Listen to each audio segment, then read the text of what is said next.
North Carolina holds a long record of settlements that lost the battle against time, nature, and economic change. From the shores of the Outer Banks to the peaks of the Blue Ridge Mountains, dozens of sites stand as frozen monuments of silence. This isn't just about old buildings decaying, it's about mass departures as residents walked away from their dreams. Some have been fully reclaimed by forests and swamps, while others sit on the edge of extinction, waiting for their final economic heartbeat to fade. Through this episode, we'll examine 15 locations and towns that trace the arc from past prosperity to the harsh reality of places slowly disappearing from the map. Let's explore their history and present condition, one by one. There's a great mystery in North Carolina. It began in 1587 when 115 English settlers landed on Roanoke Island. When Governor John White returned 3 years later after seeking supplies in England, he found no bodies and no signs of violence. The only clue was the word Croatoan carved into a tree trunk. To this day, archaeologists continue excavating around Albemarle Sound, searching for answers, whether the settlers were killed, assimilated into local tribes, or died from starvation. Today, Roanoke Island is a national historic site, yet the aura of failure surrounding America's first colony still lingers beneath the twisting oak trees, a reminder that human ambition can vanish without a trace in a short time.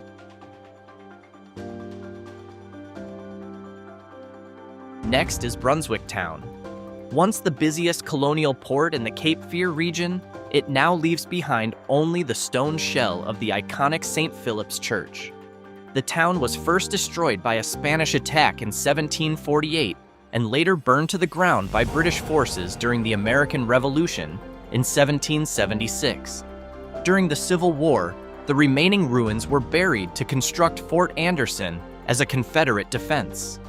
Visitors today can see the archaeologically uncovered home foundations, but the silence here sharply contrasts with the bustling export port of the 18th century.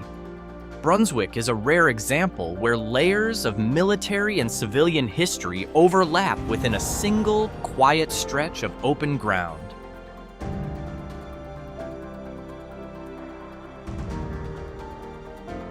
Meanwhile, at the northern tip of Core Banks, Portsmouth Village once served as a key gateway for trading ships entering mainland North Carolina before storms closed its waterways. Since the mid-1800s, residents gradually relocated to the mainland. In 1971, after the death of Henry Piggott and the departure of the last resident, the village was officially declared empty. Interestingly, the homes here are still maintained by the National Park Service, complete with neatly painted white exteriors and a church that still stands upright, yet no life remains inside. Reaching the village requires a ferry ride, making it one of the most isolated yet well-preserved ghost towns along the Atlantic coast. If you drive through Dare County today, you might never guess that behind its dense forests and swamps once stood the largest logging town in North Carolina, with a population of 3,000 people. Buffalo City even carried a unique reputation as a major producer of moonshine, some of the finest illegal alcohol during America's Prohibition era. After the timber resources were exhausted and illegal alcohol operations were cracked down on, residents simply left. Nature reclaimed the land quickly. Today, almost no structures remain, only rusted remnants of logging railroad tracks sinking into the mud. The town has fully returned to swamp, leaving behind nothing but a name on historical maps for those willing to navigate the dark inland waterways.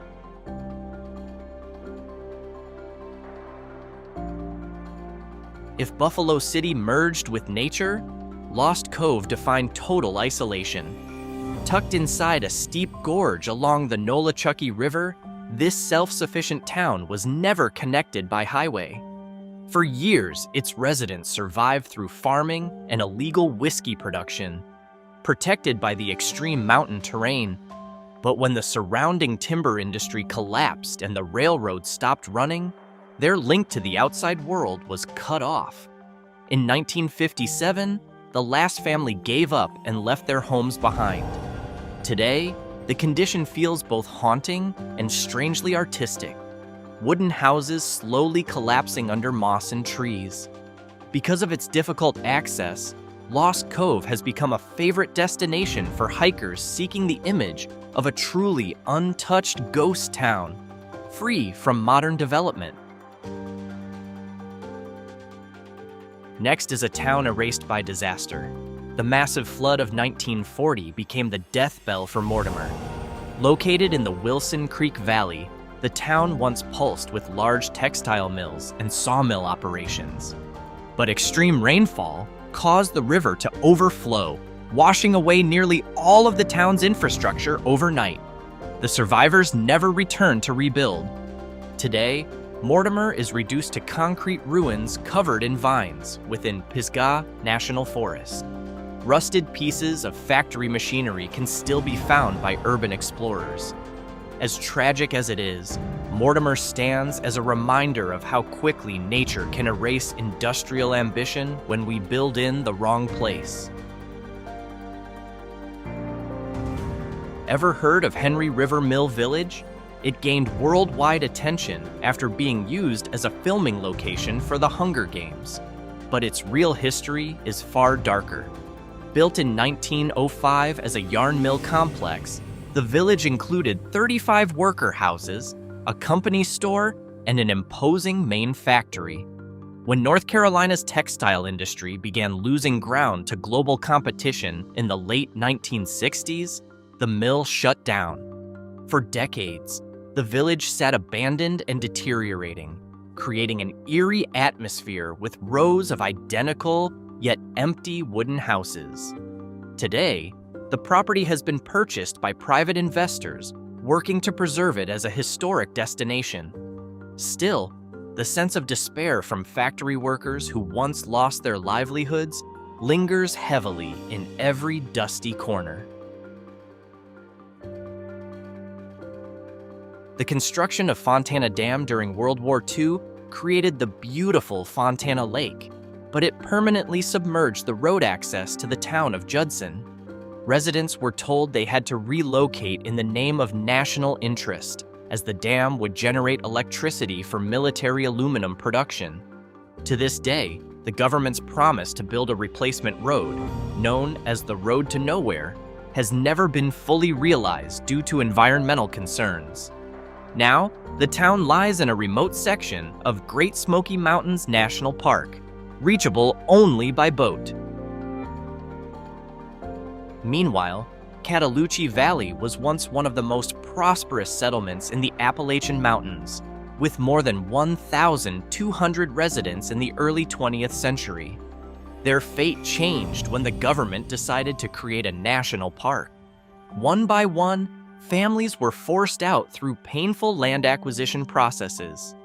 Unlike many other ghost towns, structures in Cataloochee, such as the Little Cataloochee Church and the Caldwell family home, have been preserved standing. Its current condition is uniquely striking. You can step inside houses that look as if their owners left just 5 minutes ago.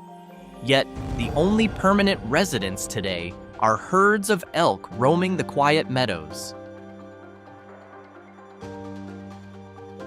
So why does this town make the list? As the oldest incorporated town in North Carolina, officially chartered in 1705, Bath carries an immense historical weight, including its ties to the pirate Edward Teach, better known as Blackbeard. Although the town still exists administratively, its historic district has long taken on the feel of a living ghost zone. Many original buildings from the 1700s stand empty, opened only occasionally for visitors. The primary cause was the political shift toward New Bern, which stripped Bath of its relevance as a major port. Here, you'll find cracked gravestones and the Palmer Marsh House, holding stories of early frontier conflicts. Bath today feels like a place where colonial history remains vivid, yet the pulse of everyday urban life has long since faded.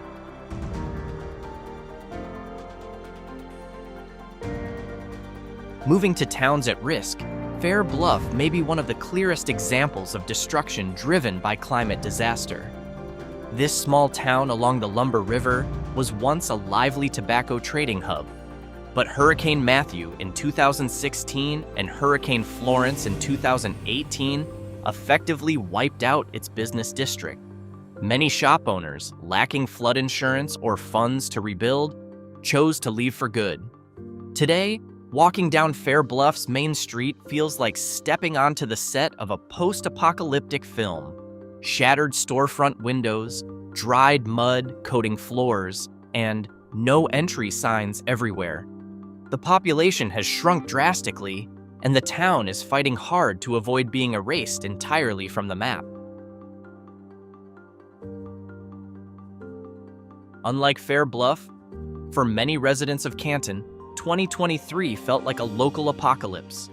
The closure of the Pactive Evergreen paper mill, after 115 years of operation, eliminated more than 1,100 jobs overnight. The mill wasn't just a workplace. It was the economic heart and defining identity of the entire town. Without smoke rising from its smokestacks, Canton now stands at a crossroads toward potential ghost town status. Property values have begun to fluctuate, and many young families are relocating to more stable cities like Asheville. Today, the downtown still appears tidy, but noticeably quieter. Canton's future now depends entirely on whether it can diversify its economy before it's too late.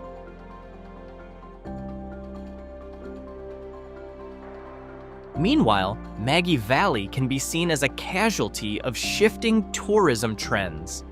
This mountain town was once known as a major entertainment hub, with the legendary Ghost Town in the Sky amusement park as its main attraction.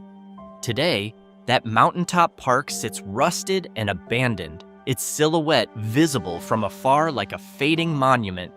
The closure of these iconic attractions triggered a domino effect for hotels and small restaurants along the main road. Although some tourists still pass through, many buildings in Maggie Valley are now boarded up. The town is fighting to hold on to its status, or at least reinvent itself in a new form as a vacation destination amid competition from more modern towns with better amenities. Next is a town that tells a different story. Whitakers reflects the quiet collapse of traditional agriculture in eastern North Carolina. The town has lost nearly 20% of its population over the past decade. With farm automation and the closure of small industries, there's little reason left for younger generations to stay. A walk down Main Street reveals rows of cracked and empty 20th century storefronts. Household income here sits far below the national average, making revitalization efforts extremely difficult. Whitakers is slowly transforming into a quiet retirement community where the number of vacant buildings is beginning to outnumber residents actively out in town. Finally, there's Roxboro, a reminder of North Carolina's once golden textile era. While the town as a whole is still trying to endure, the Mill District, the area surrounding the old cotton factories, now resembles an industrial ghost town. Massive red brick mills that once roared with machinery are left with shattered windows and walls overtaken by brush. Rows of former worker houses nearby have been abandoned or fallen into serious disrepair. Roxboro risks losing its identity entirely as the physical structures of those mills continue to deteriorate. Data shows a significant drop in economic activity in this district, making it one of the most vulnerable areas in central North Carolina. In the end, these 15 locations show clearly that a town's survival depends on the balance between natural support and economic stability. From the mystery of the vanished Roanoke Colony to the crisis facing Canton today, the pattern remains the same. Failure to adapt to change leads to silence. These ghost towns are not just piles of rotting wood and stone, they are living warnings of how fragile human civilization can be.